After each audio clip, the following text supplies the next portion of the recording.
all across America and around the world. This is Veterans Radio. This is Veterans Radio. Good day. I'm Jim Fossone. I'm the officer of the deck today here on Veterans Radio, and thanks for joining us. We've got some interesting stories for you. We always want to remind you you can find more about Veterans Radio at its Facebook site or at the web, veteransradio.org, where we're on the web 24/7. You can find a lot of our podcasts there as well. We post new ones every Tuesday, so you can get a new story, a new interview, something you didn't know before by going to veteransradio.org. And before we get started, we want to thank our sponsors. First up, we want to thank National Veteran Business Development Council, nvbdc.org. It was established to certify both service-disabled and veteran-owned businesses. You'll find out how they can help your business by going to nvbdc.org. We want to thank Legal Help for Veterans. Legal Help for Veterans fights for veterans' disability rights all across the nation. You can reach them at 800-693-4800 or on the web at legalhelpforveterans.com. And finally, PuroClean. PuroClean is the paramedics of property damage. It provides water damage remediation, flood water removal, fire and smoke damage remediation, mold removal, biohazard cleanup. It also has a focus on veteran franchisees. You can learn more about them by going to puroclean.com. We want to give you a little advance notice. We're going to have a Veterans Radio event on Sunday, September 28th, 2025. Radio on the River. We're doing a new location on Freedom River in Livingston County, Michigan. We want you to save the date. We're going to have veteran storytelling and guest speakers. We'll have raffle items, great local musicians and food. Also, uniquely, there's going to be an opportunity to fly in a UH-1 Huey from the Michigan Flight Museum. And maybe you can also win a free ride that way. But plan on supporting Veterans Radio either by buying tickets or sponsoring Radio on the River. Contact us at Dale@veteransradio.org or Jim@veteransradio.org to get more information, but we'd love to have you come out, and we'd certainly love to have you sponsor. We just want to remind you that Veterans Radio podcasts are available on all your favorite streaming platforms, including RSS.com, Apple Podcasts, Spotify, YouTube Podcasts, iHeartRadio, and Rees Across America Radio. So wherever you are, you can find us, whether it's on your mobile phone or your computer or your laptop, your tablet. But listen in to Veterans Radio Podcasts. We post something new every week, and you're going to find it informative. Today we're going to talk to a recent Medal of Honor recipient, Ken Davis, out of Warren, Ohio. It's really an interesting story that, again, one of these that was buried for 50 plus years, and he was recently upgraded to the Medal of Honor for his activities in Vietnam. You're going to find this an interesting story from a really humble man, somebody that I think we'd all like to go have a beer with. And then we're going to follow up with a story on something that is happening in the Netherlands. The Dutch people have an American cemetery there, and they honor the Americans who died in World War II saving their town. Great author, Robert Edsel, and I think you're going to find his work very informative, stuff you don't otherwise normally hear, and that's why we bring you these stories on Veterans Radio. We want to welcome to Veterans Radio today Medal of Honor recipient Ken David. He received the medal in January of 2025 from President Biden for his activities in Vietnam in May 7th of 1970 near Fire Support Base Marine. Ken, welcome to Veterans Radio. Well, thank you very much, sir. It's a pleasure to be here today. Well, we're glad to have you on and talk a little bit about your service and certainly the significance and, if you will, weight and responsibility of being a Medal of Honor recipient. Let me back this up and explain it a little bit to some folks. Ken David was drafted into the Army in August of 1969. He served primarily as a radio telephone operator with the 101st Airborne Division in Vietnam. However, once you get in a firefight, it's every man's got to grab a gun and a rifle and do what needs to be done. What happened on this day near Fire Support Base Maureen was an ambush early in the morning on May 7th. As many as 300 enemy fighters zeroed in on Company D's 50 or 60 soldiers, and your platoon leader was killed almost immediately. A number of other folks were in the leadership structure were wounded, and you had to hand off the radio and move to a defensive perimeter firing at the enemy, and you were recognized.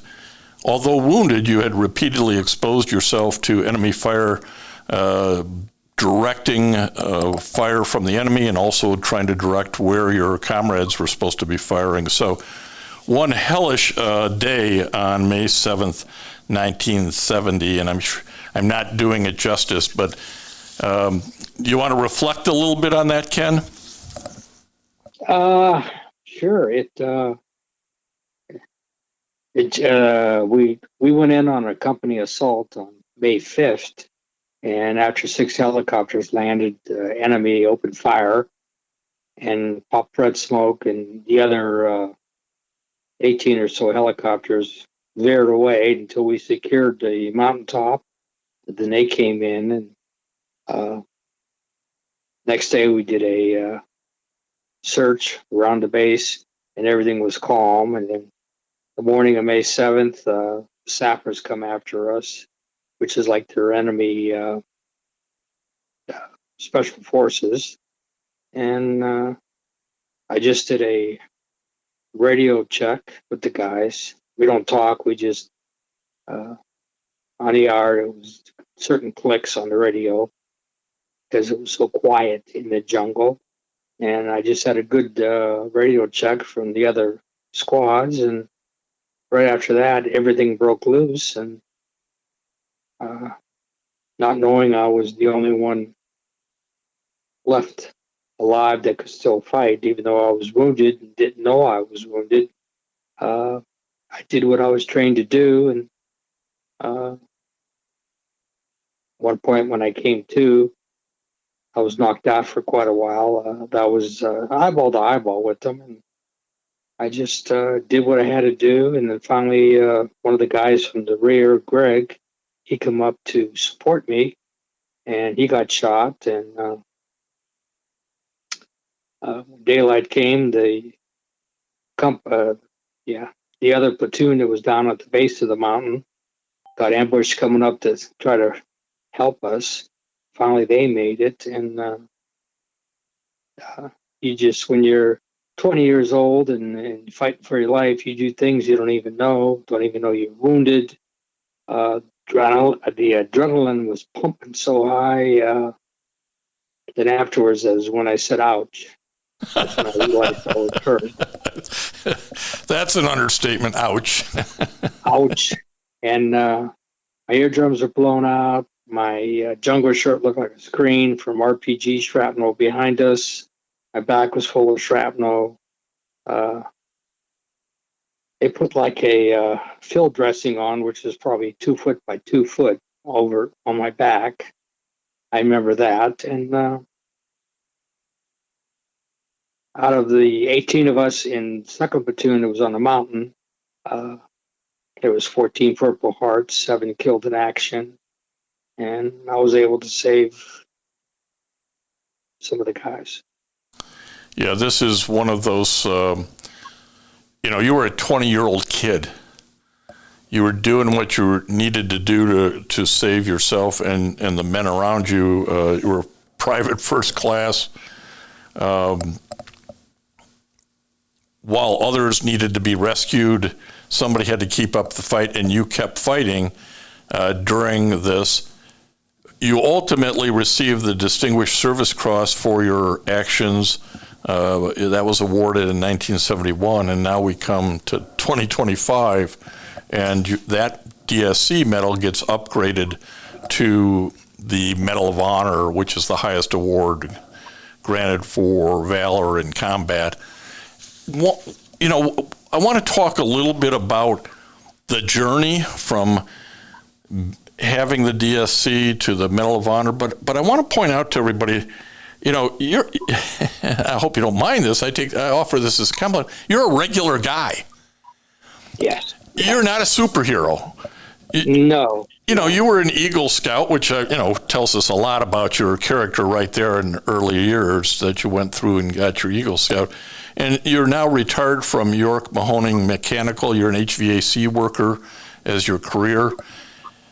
I mean, I think we sometimes think about the men who are so courageous in these situations. Well, they must be superheroes. Did you ever think you were a superhero?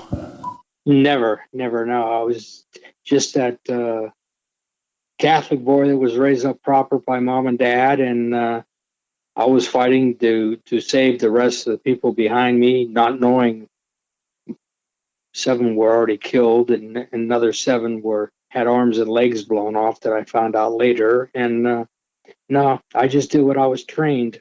Like I tell people back here, those that slept in class during training were the ones that did not come home.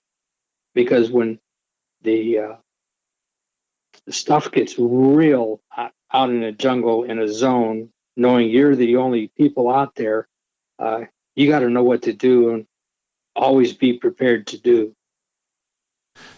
This was one of these battles, little battles, in the big picture of the war thing, but not little to you. And there was another Medal of Honor recipient that day in that battle, Ken Kays, I believe his name is. He received the Medal of Honor. He was a medic who worked through all of that chaos on that day. But I want to go back to this idea of highest praise I can give you is you're a regular guy, which means a lot to me. And part of that is you really struggled when you came back, as so many guys from Iraq and Afghanistan are finding after Afghanistan's 20-year war. It's hard to come back and integrate into society and leave all that horror that you've seen behind. And you had your challenges, didn't you? Yes, I did. I had a lot of challenges. Got medevac to Japan for a week, and then from there they sent me back home to Valley Forge, Pennsylvania for 5 months. And when I got out of the hospital, they sent me right back to active duty. I had no time to decompress, no time. Nobody would talk about nothing, which nowadays it's all changed with their procedures and so forth, which is better for them. And I would tell the people, the ones that died on the battlefield were the lucky ones. They didn't have the nightmares. They didn't have getting up, checking all the doors at night a couple times. You're still walking perimeter. You're still doing a lot of things that you did because nobody deprogrammed you, if that makes any sense to the listener. Yep, absolutely. And I think, again, this is something a lot of guys are going to be able to relate to, is that, hey, even somebody who did something as heroic as to have been entitled to be a recipient of the Medal of Honor can come home with post-traumatic stress that back then nobody talked about, and you just had to suffer your way and struggle your way through it with your family, ultimately with your job and everything. Much better today, but not good enough from the VA standpoint. And it took you a while, as I'm reading your story, you found comfort, you found a home with the local Disabled American Veterans, DAV, I think. Am I right in reading that? Yes, correct. Yeah, Chapter 11 in Ohio.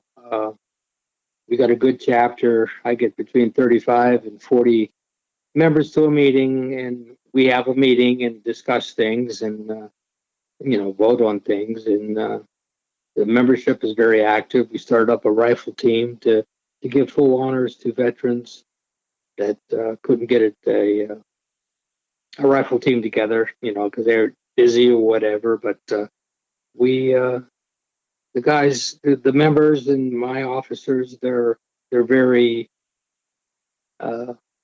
attentive. They'll do what I ask to do, and it keeps me busy and it keeps my mind going, because I don't want the younger veterans coming up going through what I had to go through. It took them almost 50 years to put me on nightmare medicine. So that's another story. Yeah, I mean, again, it's easy to look at a guy like you with that medal and blue ribbon around your neck and say, well, he came out fine. Everything was just hunky-dory. He didn't have any problems. And again, part of the reason we're talking to Medal of Honor recipients, veteran radio listeners, is for you to understand these are regular guys with regular problems when they come back that they have to work their way through.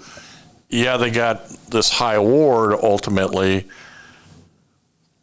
but whether it's working with civilian population that doesn't understand, or the VA population which doesn't seem to understand, it's a lot of work, and that's something you had to work your way through. What helped the most, do you think? Well, my classmates all went to college, so they were getting tear gassed in the 70s down at Ohio State. And I was getting shot at halfway around the world. And when I came back home, nobody wanted to hear my stories. So I dug a foxhole in my mind, and every day I would put another sandbag on top, and until I couldn't climb out of my foxhole anymore. And that's when I reached out for help. And where did that help come from, Ken?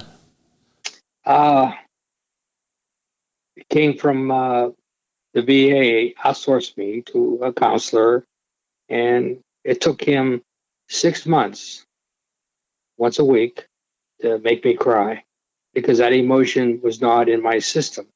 So I didn't cry for 15 some years. And when I started crying, I couldn't stop, so he had to cancel his next 2 appointments. And shortly after that, I took my family and my 2 boys, who were like 5 and 7, and we took a bus trip to the wall. And I told my foxhole buddies, I can't carry him on my back no more. And I said goodbye to him, but I'll always remember him. And I have a book in my truck I carry all the time with the virtual wall with their pictures and the date they deceased. And I'll always remember them. And that's one of the reasons I'll wear the medal with pride, is to honor them that didn't come home, and the ones that really got hurt and lost limbs.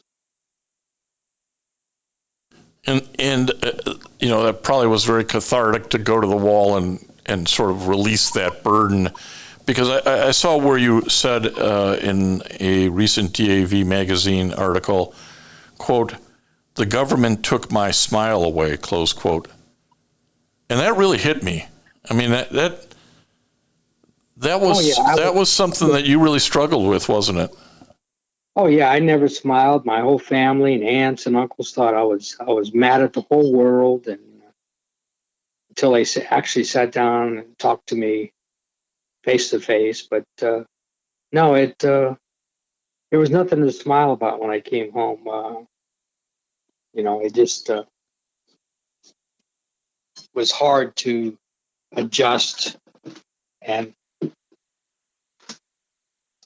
it was just very, very hard. So. One of the things that I'm always interested in, because it's such a small, unique club, the recipients of the Medal of Honor. I was number 61, living right now. See, that's a small club.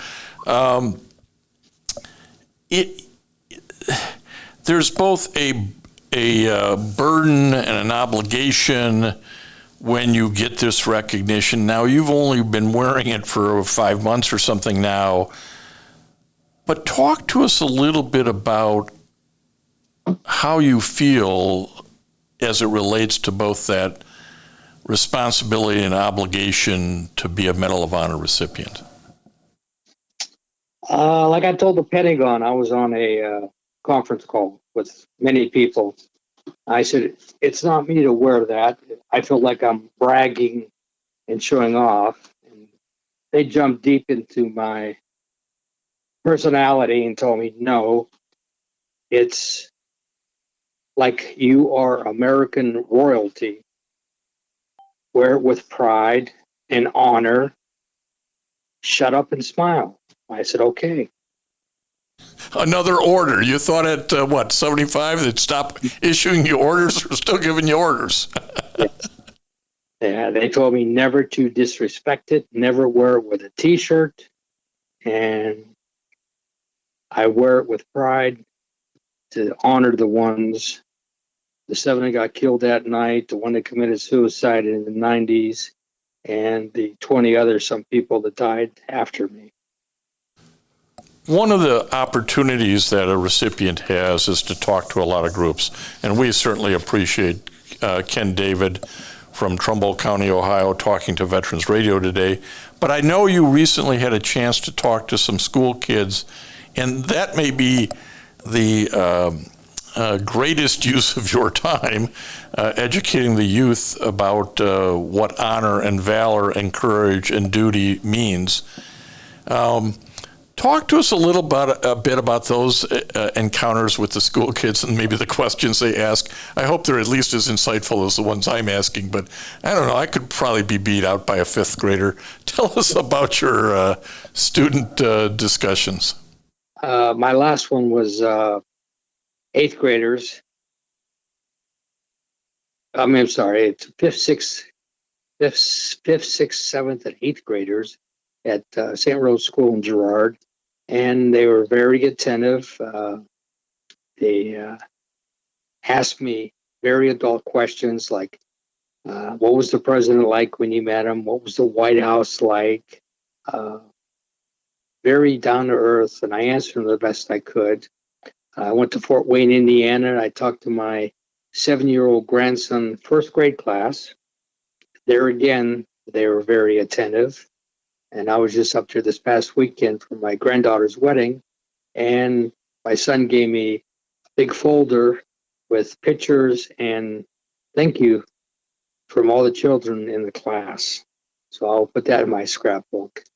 I talked last fall, before Veterans Day, to the Austintown Fitch Choir, and they invited me back after I received the medal to explain all the news stories I've had, and it's been a whirlwind of meeting people, and I never saw so many 4-star generals, but talking to the kids, and their eyes are open, and they're very, very smart generation coming up with the young ones.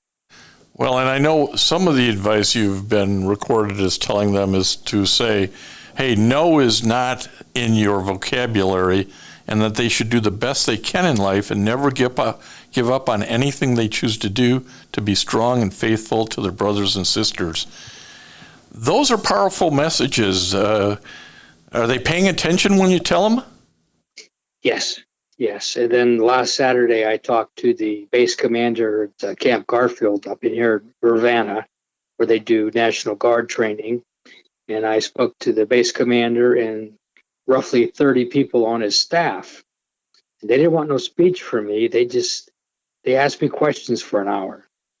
And the things I would say, the colonel, which is base commander, would say, see, I'm telling you guys the same thing that he's repeating. They want to know better ways of training and things to do and so forth. So, but it's, I've been busy, yes. I want to close out here. We got a few more minutes. I want to talk, though, because What most folks don't understand is that a Medal of Honor recipient such as yourself does not self-promote seeking the Medal of Honor. It is a very complicated, rigorous process that goes through, in this instance, it would go up through the Army, ultimately getting to the President's desk. And you have to have somebody who's determined to get the package put together right and forward it and follow up on it and use some political connections so that it gets reviewed properly. And I want you to talk about two of those guys. I kind of refer to them as Medal of Honor Sherpas. They're the guys who have to carry the package, that heavy package up the hill. Sam Lanza and Herm Brewer. Talk to us about these two buddies of yours. Sam Lanza was our adjutant from the beginning of time up here for our chapter, and he started the ball rolling. And then he told Herm Brewer, so Herm got a hold of the packet, went through my file, and says, wait a minute, this is better than the Distinguished Service Cross. So he started working on it, and he got the packet together and submitted it to the Pentagon. Took 15 years to go through the Pentagon. With his determination, he never gave up. He just kept fighting. My congressman said, Herm, you got to do the paperwork. He got Herm in a lot of the archives in D.C. that ordinary people can't get into. And the paperwork was all there. And all the committees and subcommittees within the Pentagon approved everything. And the Secretary of Defense had it for, I believe, 2 days, walked it over to the White House and said, this has to be done. And before President Joe retired from his term of presidency, I got it on January 3rd. It's also one of those things that has to be a chilling phone call when you get a phone call and says, please hold for the President of the United States. Tell people how you got notified that this ultimately got worked through and you were going to get the upgrade to the Medal of Honor. Well, Paula from the Pentagon kept calling me, yeah, it's going to happen, and we're trying to set a date. And, it was supposed to have been in September, October, November, December. And finally she called and said, are you going to be home tonight? I says, why? Somebody from the DOD is going to call you between noon and 4. I said, okay. And then she called me at 3:30 and said, are you going to be home between 4 to 6? I says, okay. Who's calling? Somebody from the DOD. I said, okay. So at 4:30 on Halloween night, I get a phone call. This is so-and-so, the switchboard of the White House. Would you accept a call from President Joe Biden? And I had a pad, pencil, a tape recorder. I wanted to record it. And when President Joe got on the phone and says, is this Mr. Ken David? I said, yes, it is. And I was like a deer in headlights. All that preparation went out the window. I didn't even think about pushing the button. My main concern was talking politely on the phone to the President of the United States, who called me on my cell phone. And we chit-chatted for 10 minutes, and he said, somebody from my staff will call you. And 30 minutes later, I had a phone call. And 30 minutes after that, I had a different phone call. And then they had to set the date. And I was supposed to have been in Washington, D.C. for 5 days. We spent New Year's Eve and New Year's Day in Washington. And then it snowed, and we spent, instead of 5, 9 days in D.C. So New Year's Eve, my escort, who came to my house to pick me up, take me to the Cleveland airport, take me to D.C., and he had orders not to lose sight of me in public. Every time I snuck away to the bathroom, he would go nuts looking for me. And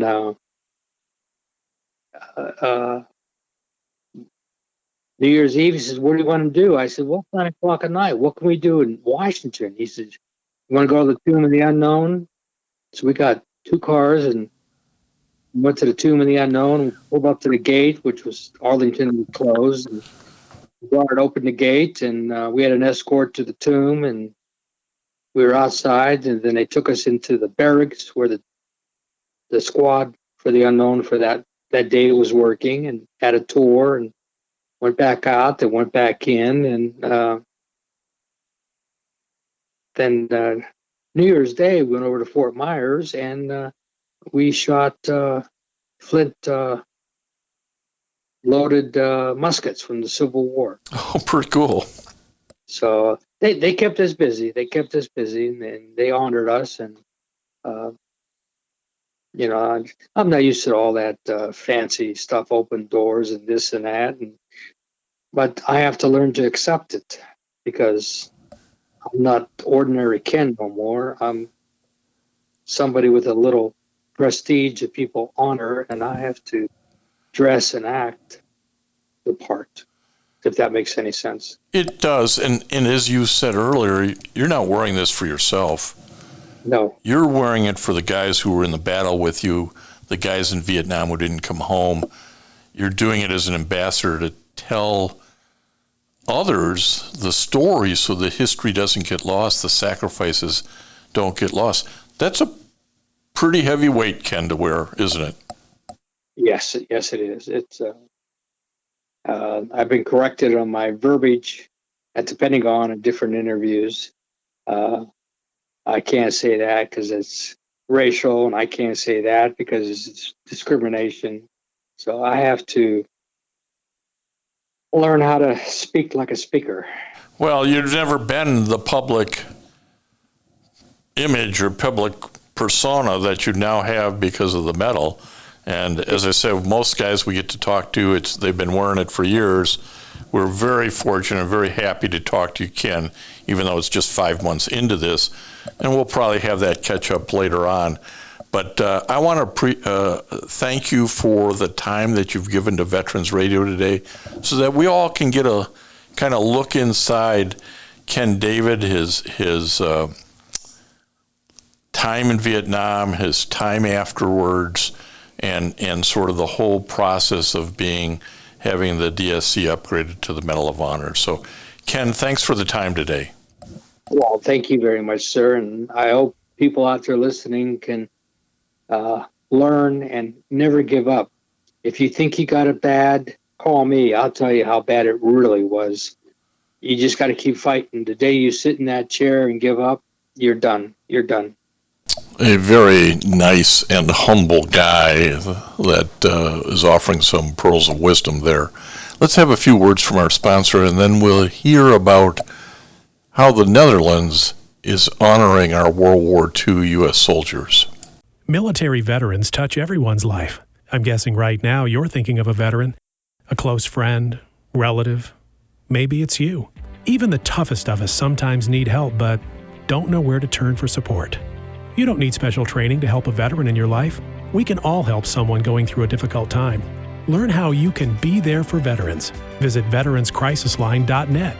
veteranscrisisline.net. A message from the U.S. Department of Veterans Affairs. If you have a VA claim denied by the Board of Veterans Appeals, contact Legal Help for Veterans at 1-800-693-4800. They're experts in handling cases before the U.S. Court of Appeals for Veterans Claims. Their number again, 1-800-693-4800. We want to welcome to Veterans Radio today Robert M. Edsel. He's a award-winning author, a #1 New York Times bestseller. He wrote The Monuments Men with Brett Witter.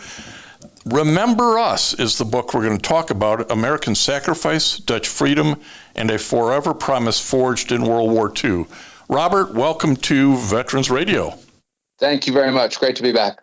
This is a good read, and I encourage others to go out and get it. We'll give you enough information in this podcast. You can go, wow, I want to know more, because there's so much to know about this.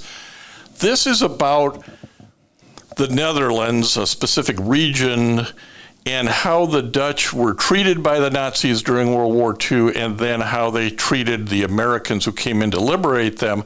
But you do it in a method that I find very easy to read. sort of life stories about specific individuals who passed through here. This was a lot of work. How did you stumble on this idea, and did you ever think it would take this long? Well, when I first became aware of it, it was actually just a person I wanted to go talk to. One of the Monuments men's nephews, whose uncle was killed in combat. He was the one American Monuments officer killed just a month before the war was over. Accepted an invitation to the Congressional Gold Medal awarding, honoring all of the Monuments men and women, and he RSVP'd yes and sent me a photograph and said, I just got back from England and I had a wonderful meeting with Frida, and he enclosed this photo of this woman with this crown of white hair, and he knew I knew her and I couldn't place her. I had no idea who it was for 3 or 4 days, and finally I remembered the only Frida I've ever heard of is this 19-year-old girl that lived outside Maastricht, who wrote Harvard a letter in September 1945 asking for the name and address of Walter Hutchhausen, the Monuments officer who was killed, asking for the name and address of his mother because she wanted her to know that she walked 5 miles to the cemetery most days of the week to place flowers on his grave. And it had never occurred to me, I made reference to that in the Monuments Men, but it never occurred to me she was still alive. So she was. This is 2015 when I found this out, and I said to my wife, I want to make sure we go to London a few months from now when we're headed to Europe. I'd like to meet this lady. And my wife said, do you have ambitions here? And I said, ambitions like what? And she said, well, like writing a book. And I said, no. She knows you too well. You were on the scent of something, even if you didn't know it. Well, I really didn't. And I just felt like she was probably the last person to see Hutchhausen before he was killed. And I felt duty-bound to talk to her. So 4 or 5 months later, I was there, and she starts pulling out these photographs of when the Germans, invaded in May 40, and then in September 44, when the Americans liberated them, and here comes this first tank over the hill. And she said to me, do you know about the Netherlands, about the American military cemetery in Margraten? And I said, you mean the Netherlands American Cemetery? Because that's what we call it today. And she said, yes. And I said, oh, I'm aware of it. And she said, have you been there? And I said, yes, I've been there. So you know about the grave adoption program? And I said, the what? And she said, the grave adoption program. And I knew nothing about it. And I couldn't believe I didn't. And that is what, charted the course for the next 8 years. That's how long we've been working on this. Well, I think let's go ahead and explain what that program is right up front, because my guess is most Americans, most veterans, even World War II survivors and their families don't realize what is going on in these American cemeteries that are over in Europe, where our young boys and men died in World War II? Good question. So there are 12 permanent World War II cemeteries that are run by the American Battle Monuments Commission in Europe and North Africa and in the Pacific. And they're, of course, beautifully kept. There's one in the Netherlands called the Netherlands American Cemetery, and it's near the town of Margraten, which is only 15 miles from the German border, from the town of Aachen, which is where World War II in Western Europe started because the German tanks rolled across the border there. So the Dutch were neutral during World War I and had declared neutrality in World War II, which Hitler observed until he didn't. And they were stunned to lose their freedom. They hadn't had it happen in 100 years. They didn't have a resistance network. They didn't have a black market. They were disoriented. And when the Americans liberated this portion of the Netherlands, this is the very southeast portion of the country, they were so immensely beholding, and General Simpson's Ninth Army was stuck in this area because it became clear with the failure of Market Garden and the house-to-house fighting in Aachen that getting to Berlin by December 44 wasn't going to be possible. So Eisenhower decided to wait out the winter, resupply troops, fuel, etc. And the local people asked these boys to stay in their homes, to stay in their barns. They were everywhere, and they enjoyed getting to know them. And when the war was over, a lot of them didn't come back. And the Dutch families were grieving for them like American families were. At the end of World War II, there were 17,800 boys and a few women buried at the cemetery. It was our largest World War II cemetery in Europe at the end of the war.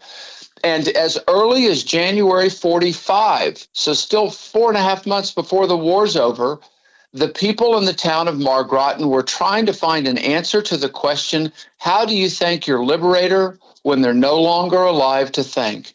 And they came up with several different ideas, special masses and parades, and finally settled on this idea of asking one local person to volunteer to be an adopter to watch over the grave of one American soldier. And that meant going out to the cemetery on Memorial Day, Veterans Day, birth and death date. And if they had the names and addresses of next of kin, writing them and sending them a photograph of the grave.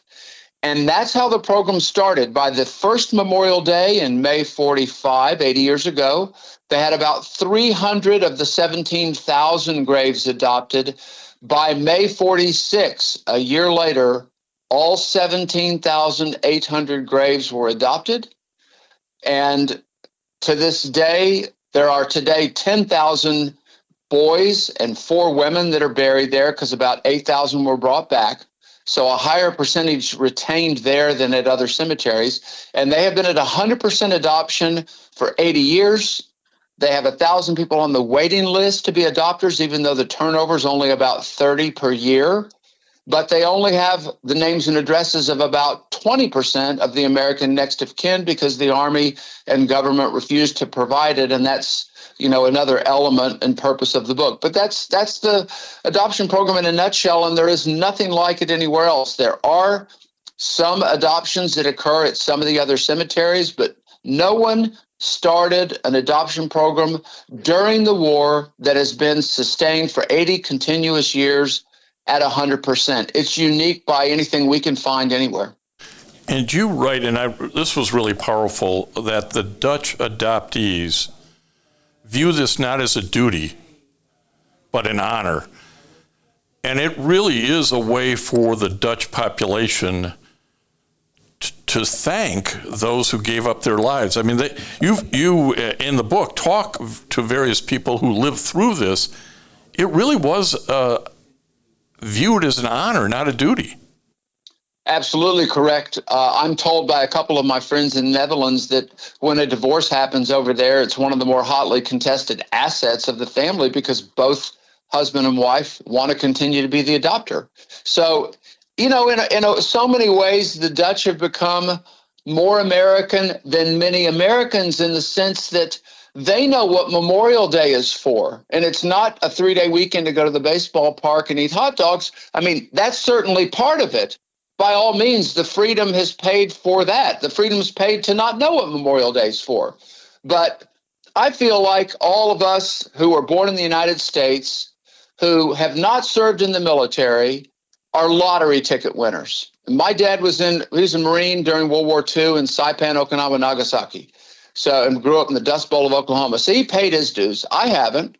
I mean, I never was drafted and selective service stopped before I had a chance. But this is my way of doing something I think that's meritorious to help the country and trying to remind Americans or inform them that Memorial Day isn't just a day to recognize men and women in service who've lost their lives to the benefit of the country, but also to celebrate what those lives paid for, which is our freedom. And it's not free. And what I've done in Remember Us is follow the lives of 12 men from 101st Airborne, 82nd Airborne, a chaplain, black gravedigger, the black tanker with 784th, some of everything, so that people can follow and understand just how horrific war truly is. We're not sugarcoating it. And then we go into the families' homes in the United States and describe what it was like for those families dealing with this. And not everyone in my book dies. Some do, some don't. But their lives all kind of converge around where this cemetery is and for different reasons. And then there is this transcendent moment of the book, really the last third or so, that describes where war typically ends and we come home and we all move on. It describes what the Dutch have done to make sure that these men and women's lives are never forgotten. And they drill it into their children and their grandchildren every day. And this cemetery is filled with life for anyone that visits there. It's an amazing, amazing place.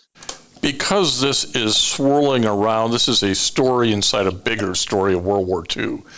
It swirls around different battles, air dropping paratroopers in from the air, and men who get caught and have to be rescued by either get shot or get rescued by the Dutch resistance. I mean, there's a lot packed into here. One of the things I didn't think about until I read this is, and I'm just going to use the initials, GRS. Explain that to us. Well, I'm glad you asked about that. GRS is an acronym for Grave Registration Service, and the Grave Registration Service officers can be bookkeepers, they can be morticians, and then they're charged. Well, I'll come to that in a second. And then, of course, there are quartermaster troops that dig the graves, and in the Netherlands, that job befell Black Americans we were more comfortable handing a shovel to than a gun. So I ask people, because this was the question that I had, what happens to a soldier when he's killed on the field of battle? I mean, when you think about movies or books, so someone's killed, that's horrible. And then you go to the next scene. We don't know. I mean, we never describe this, and it's gruesome, and it's horrible, and it's costly. And I want, we describe this. I mean, it's the car wreck element of the story that everyone should know to realize war and loss of life is not a Game Boy. It's not a Nintendo game or a Marvel, blow up movie. It's a very, very serious matter, and it's painful to know about. But you need to know about it if you're going to learn that freedom isn't free, and if you're going to understand the remarkable things and the humane things that the Dutch did to try and honor these boys. So someone's killed. General Simpson promised his boys no one would be buried on enemy soil. They were loaded onto trucks. They were driven to Margraten, back across the border, right up until the end of the war, when it just became impossible to do that. They were laid out. The word like a cord of wood, or that phrase, is used often, where the bodies are stacked. They're brought in on trucks, the bodies and the body parts. They're laid out. They're taken into what's called a stripping line. It's dangerous work because live ammunition is a concern. In some cases, soldier may have a pin pulled on a grenade in his hands, rigor mortis, or it's frozen. So they have to remove all the ammunition. Through the stripping line, they remove all personal identification objects. They inventory everything. They do an autopsy of the body or what's left of it. One of the dog tags is placed in the mouth if there is a head. The other dog tag is nailed to the cross to make sure there's no chance for misidentification. The bodies are carried out and laid outside on the other end of the stripping line. The black quartermaster troops then have to lift up the bodies. It's a very tactile job because there's no wood, there's no coffins. Everyone's buried in bed sacks. So they have to lift up the body or the parts and lower them into the bed sacks, and then they take them out and they're digging these graves in horrible conditions, raining all the time, always cold, sometimes frozen ground. And some days they were lucky to dig a single grave in a day. And they're trying to keep up with what's happening in the war. And to the Dutch's credit, when in March 1945, the battlefield casualties were so great and the quartermaster troops couldn't keep up with it, the call went out for local volunteers, and the townspeople of Margraten went to their tool sheds and got their shovels and went out there and helped dig those graves also. Yeah, as I say, this is a piece of a story that nobody ever tells, so I thank you for telling it. It was very informative. Yeah, it's gruesome at times, but it makes you face the realities of war. One of the other things that you write about through a lot of the stories here in kind of a war-torn life, and we'd expect, and certainly you write about diseases and malnutrition, but one of the things that struck me was the role of religion, both for the Dutch residents of Margraten, as well as some of the American troops, because one of the ones you write on is a chaplain, Pat Folks, I think it is. Talk to us a little bit about what struck you about sort of the role of religion in World War II in the Netherlands at this time. Well, that's a powerful question, and I compliment you for asking it. I think that 20-year-olds don't have an understanding of their mortality for the most part because they're fortunate, and at that life cycle, they haven't lost parents necessarily or friends. I mean, those are little ticking time bombs that impact all of us at different stages of our life. But of course, if you're a combat soldier, it's all around you. And you're cut off from your family. The only lifeline is our letters. And there's no phone calls, there's no modern day electronics, etc. And you're in that foxhole, and the only friends you've got in the world are those guys dug in next to you. You know, the old adage about there's no atheist in a foxhole. And I think that everybody's trying to find ways to feel some sense of encouragement, some sense of hope.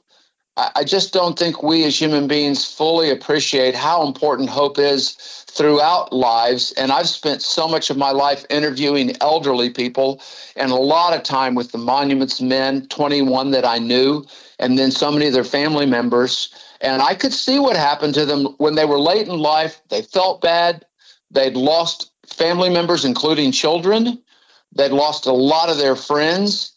And then here people were interested in them because of the book or the movie. People wanted to talk to them. They didn't get looked at like old people.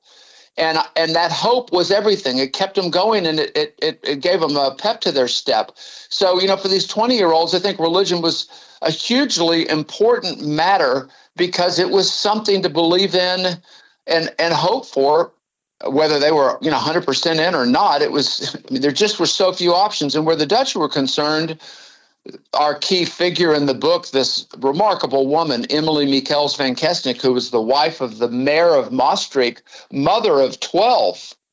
She was extremely Catholic and very, very much a person of faith. And she always felt like that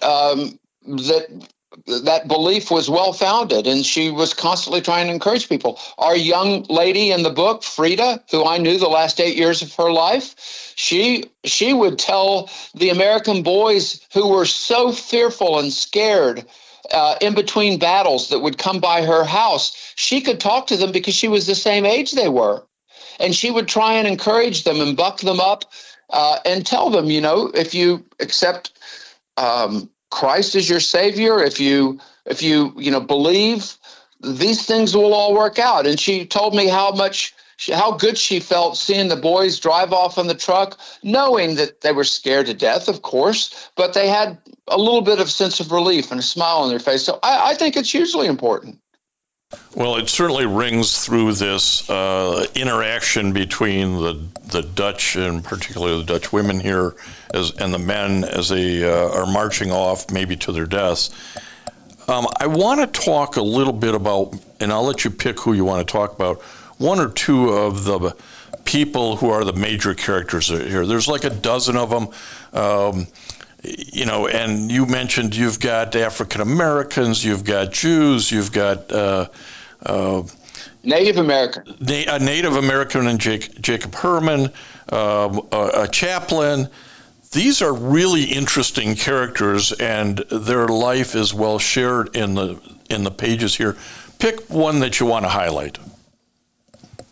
Well, I'll speak less about one so I can tell you two, so we can have kind of an alpha and omega. So you have combat veteran Robert Cole, Lieutenant Colonel Robert Cole, who trained years earlier with a Lieutenant Colonel Dwight Eisenhower at Fort Lewis. And Cole was Ike's kind of guy, a take charge, lead from the front person that got stuff done. And here they would end up seeing each other again on June 5th on the tarmac in the UK, hours before Cole and his stick would jump out of an airplane over Normandy on late at night, June 5th, leading to June 6th. And Cole received a Medal of Honor for his heroic, almost crazy heroic performance at Carrington and near there off the beaches. And then he was involved in the drop on Market Garden. So he's a fascinating figure and is really kind of a larger-than-life Hollywood casting character. And then contrast that with Jacob Herman, who we mentioned, a Native American Lakota from South Dakota, whose family had been relocated 3 times going back to Wounded Knee in 1890s, and then 2 other times in the 1940s. And shortly before he volunteered because the Army wanted to use what was their reservation as a artillery practice. And his mother pleaded with him, don't do this, don't volunteer. All this country's ever done is stuff to us, not for us. But Jacob Herman, like other Lakota, had a creed, and when the country was attacked by Japan, then it was their responsibility to defend the land. And he wanted to join, and he joined and became a paratrooper with the 82nd Airborne. So I just wanted people to remember we were a country of immigrants and a diverse country. We are a country of immigrants and a diverse country. I think we always will be. It's an excellent read, and I encourage you to look up Robert Edelson's book, Remember Us. Again, thanks for participating with Veterans Radio today and learning hopefully a little bit. We couldn't do this without our VSO sponsors and others. All of those, the VVA, National, VVA Ann Arbor, American Legion, VFW. Again, thank you all, along with our major sponsors, NVBDC for certification, PuroClean for restoration work, and Legal Help for Veterans for the work that they do on disabilities. And until next time on Veterans Radio, I should say next time on Veterans Radio, Dale will be back. Listening to us on the net. Check us out on Facebook. Something new every week, so we hope you enjoy that. And until next time on Veterans Radio, you are dismissed.